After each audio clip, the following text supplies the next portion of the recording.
Good afternoon. A beautiful day out there today. Got a lot of good work done.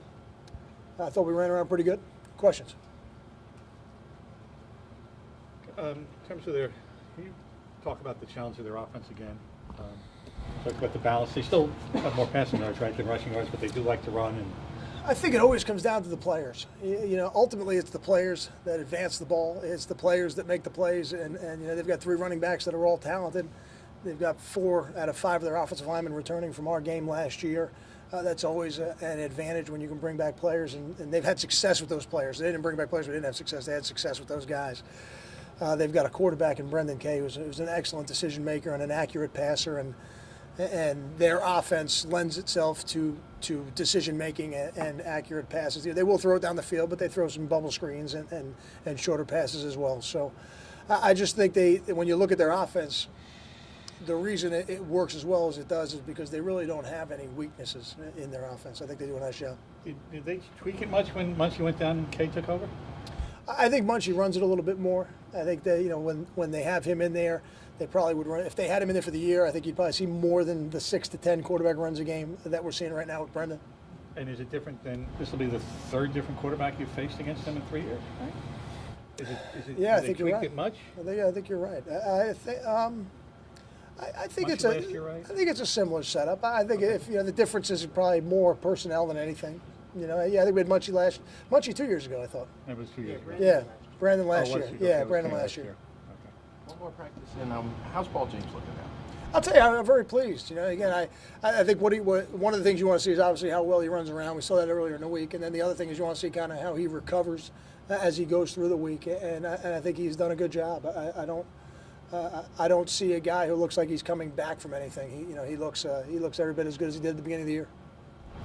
Well, you have to take it careful, or not careful, easy with him a little bit just to get him back in the groove. The trainers say he's good. He's good. No, the trainers say he's good, and if the trainers turn him loose, then we turn him loose. I think that part, what you're talking about, happens during the practice week, and that's kind of where we get a feel for what we think he can do. But we have, the last 2 days, we haven't limited him in any way.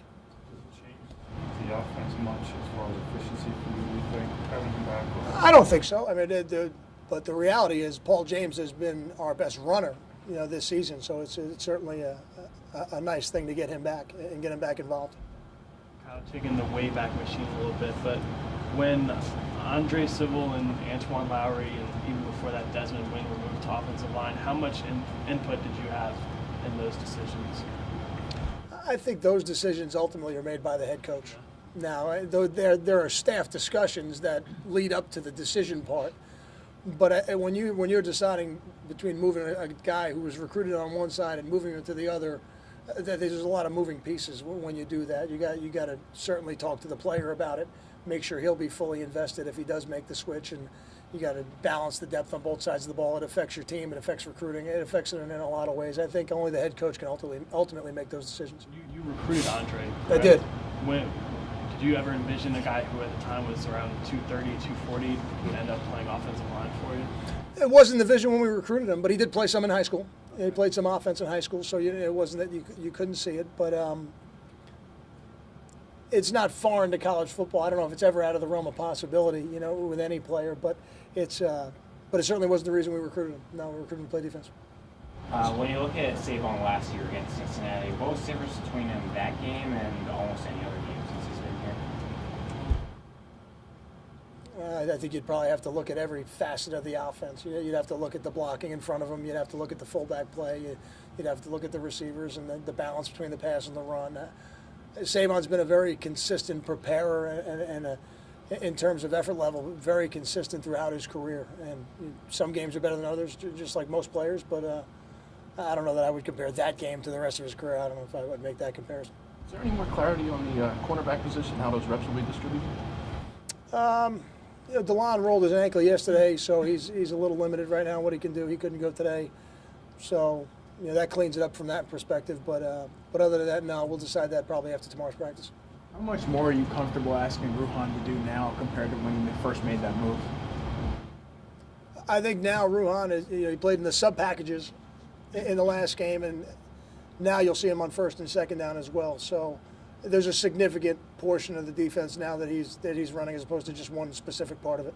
Time for 2 more. Kyle, 3/4 of the way through this season, can you talk about how well, in your opinion, how well Lumpkin has played at left tackle and the consistency that he's given you there? Is that how responsible is that for the success of the offense right now? Your question's a tough one because as coaches we don't look at it like that. We don't we don't make evaluations at any. We make constant evaluations. It's not a 3/4 of the way through the season evaluation. And I think Keith has gotten better through the year. And this week will be a great challenge because this is one of the best front fours that we're going to see all year. So if he can continue to improve and play at a high level this week, I think that will be an accomplishment that will help him as we go forward, and certainly will help us perform this week. Do you tell your team that the win they become bowl eligible, or do you think they already know that and use it as an extra motivation this week in Cincinnati? I don't speak about it. Right now we're in game 9 of the season. I think they're aware of it. Yeah, they're not naive to what the rules are and how it works, but I don't know that you need any more motivation than being 1-0 versus a really good team in your home stadium on Military Appreciation Day. I don't know. It doesn't get any better than that. The result of that would be great, but that's really not our focus right now. Thank you.